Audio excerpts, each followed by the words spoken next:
Mitra is one of Conan's most recognisable gods. The great phoenix of the sun, his worshippers follow the path of truth, honour and justice. However, Mitra draws inspiration from ancient, real-world gods, and today in the second episode of Conan IRL, we'll open the dusty tomes of history to uncover these links. Firstly though, quick shameless self-promo, consider checking out my content over on Patreon where you can get videos early, or just join for free to see previews of videos and progress logs for the upcoming Settlers Season 4. Plug over, let's get into the history. Mitra in the world of Conan feels familiar, yet also different from the rest of the gods. Stern yet benevolent, Mitra accepts no sacrifices and expects his followers to lead a virtuous life of truth, honour and trust, abstaining from the darkness of sorcery and mind-altering substances. The arch-enemy of Set, the subject of the previous Conan IRL episode, Mitra is a god of light and justice, being one of the most universal deities in the world of Conan, especially during the Hyborian Age. Mitra is unlike most other gods. His worshippers are unique in a monotheistic devotion, only acknowledging Mitra. While some do know of other gods, many Mitraists assert that Mitra is the one god. Surprisingly, his worshippers are fairly tolerant of other cults, with the exception of the cult of Mitra's arch-enemy Set. While Set is likely inspired by Apep, the ancient Egyptian deity of darkness and disorder, Mitra does share some similarities with Ra, the Egyptian god of light. However, Mitra is actually related much more closely with a different god, one with a rather interesting history. Mitra in Conan is likely inspired by Mithras, an ancient deity worshipped by some Romans. However, before we can talk about Rome, we actually need to go back even further. Mithras was not a god of Roman creation purely. Instead, Mithras dates back to the Persian Zoroastrianism, where he was a Yazata of light, justice, the sun, oaths, contracts, covenants, and friendship. Yazata is an Avestan word thought to mean worthy of worship or veneration, or basically a god. Originally named Mithra, the name itself is derived from the Indo-Iranian mitram, which would mean that which causes binding, lending to part of Mithra's nature of justice, contracts, and covenants. There is also a deity in the oldest Vedic texts named Mitra, who also seems to share some similar themes to the Zoroastrian Mithra. It's likely that the Vedic Mitra inspired the Zoroastrian Mithra. Mithra's role in the Zoroastrian religion seems fairly clear. A god of contracts, light and justice, he is undeceivable and eternally watchful, even serving as one of 3 judges at the Chinvat bridge that the souls of the dead must cross, though Mithra himself was not a guider of the souls. Now we fast forward to the times of the Roman Empire, specifically between the 1st and 4th century AD. The cult of Mithras grew into a Roman mystery religion centred on the god Mithras. Though it was directly inspired by the Zoroastrian Mithra, the Roman interpretation bore some dissimilarities in traditions and depictions, leading some to believe the cult was a result of Roman perceptions of the Zoroastrian ideas and not a direct adoption. Mithraism as a mystery religion was a rather interesting thing. Meeting in what were called Mithraea, underground temples, the cult was secretive with a complex system of initiations and ritual meals. Though centred in Rome, the cult seemed to enjoy popularity in the western half of the empire and even some further lands, possibly even being seen as a rival of early Christianity, but more on that later. The cult of Mithras has numerous surviving relics and archaeological finds, but unfortunately there is no written narrative or theology, thus there is still very much unknown about the precise workings of the cult, and interpretation can vary between scholars. What is most certain is that Mithras was depicted as being born from stone, already in his youth bearing a dagger and a torch.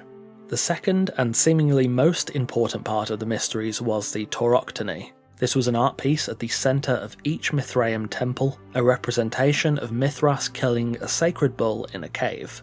This imagery seems to have been incredibly important to the cult, perhaps having astrological connotations, though no theory seems to be widely accepted to fully explain the meaning. It is believed likely though that the underground temples, the Mithraea, represented that same cave.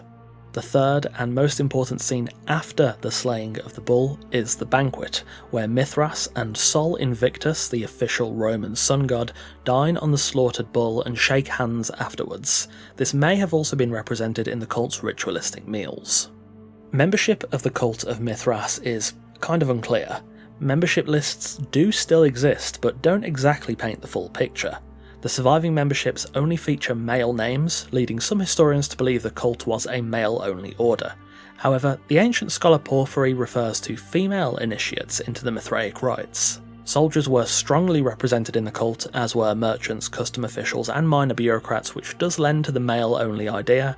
However, in 2000, a scholar named David Jonathan wrote that he believes women were involved with Mithraic groups in at least some locations of the empire. Members of the cult were of varying grades, meaning there was multiple levels of membership. Pater, meaning father, seems to have been the highest.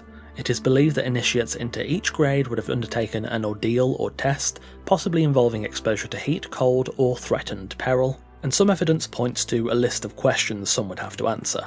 Admittance into the cult would complete their acceptance through a handshake with the Pater, mirroring how Mithras and Sol Invictus shook hands during the banquet. The initiates then became what I think is pronounced as Syndexioi, meaning those united by the handshake.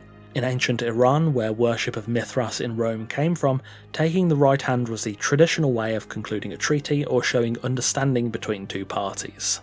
Much is unknown, unfortunately, about the ethics of the cult, however it does appear they certainly did exist in one form or another. Based on the works of Porphyry, one historian suggests that the lion grade initiates were to keep their hands pure from anything that brings pain and harm and is impure.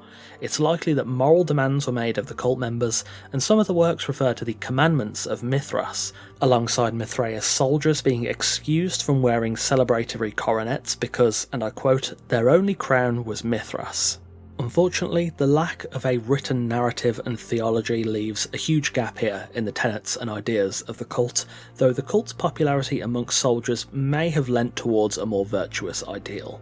In the 4th century AD, it is believed the Mithraists were persecuted by Christians, as happened to other pagan religions during the reign of Constantine the Great.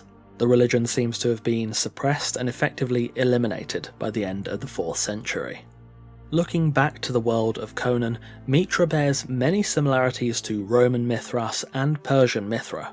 The symbolism of justice, light and moral virtue seem to be shared, though a notable difference is in the worship. Mitra is worshipped openly and publicly in the world of Conan, despite the Cult of Mithras in Rome being a far more secretive and underground society. Mitra being a monotheistic deity in Conan also seems to contrast with both Persian and Roman worship. However, it seems likely that Howard wrote this version of Mitra with some inspiration from the Christian god. Those similarities are pretty plain to see, especially in the tenets of moral virtue, but the monotheistic approach also bears a resemblance, perhaps inspired by a fusion of the Roman Mithras and Christian god, though that's kind of just my view on it. It's also always important to bear in mind when we talk about history in the context of Conan, that Conan itself is meant to be a sort of prehistory, dating far back beyond the times we're aware of now. It's very possible that Howard designed Mitra to be a precursor to the Vedic, Zoroastrian, and Roman versions of the same god. Howard is, of course, known for blending many inspirations together, and it seems the same has been done with Mitra to a degree. Thematically, it is perhaps representative of Howard's own take on an idealised religious virtue, the closest thing to modern Christianity that we see. Many deities in Conan draw from mythology across the world, Egyptian, Mesopotamian, Hindu, etc., and Mitra is no different. Whereas the world has many dark gods like Set, Yog, Nyarlathotep and more, it seems Mitra was designed as a contrast, a morality-focused order to stand against the dark and savage elements of the world, which is particularly evident in Mitra's rejection of sorcery and mind-altering substances. Thematically, Mitra is very much a point of contrast in the world of Conan, a bulwark of virtue and light against gods of darkness, chaos and savage beasts, objecting to the sinful acts of sorcery and human sacrifice. Of course, even the Mitraean religion has a sharp edge, particularly in their fight against the cult of Set. To bring everything together, Mitra in Conan Exiles appears to have been inspired by the Cult of Mithras, a secretive Roman order inspired by Mithra, the Zoroastrian deity representing light, justice, the sun, and contracts. That influence goes back even further to Vedic representations of a similar deity, and it's likely that Howard drew on all of those, alongside a sprinkling of Christian morality and monotheism, to create the Mitra we all know in-game. Mitra is one of Conan's most recognisable gods, not only by his near ubiquitous nature, but by his contrast to the darker and savage elements of the world. Today we dusted off the history books and delved into the real-world history and inspirations of Mitra. Let me know what you think in the comments. I hope you've all enjoyed. Thanks for watching, and a massive thanks to our wonderful esteemed coffee cultists for continuing to support the channel over on Patreon. If you want to support the channel here on YouTube and get some exclusive perks, take a look at the new channel memberships available by clicking join just below this video. Take care, and I'll see you soon.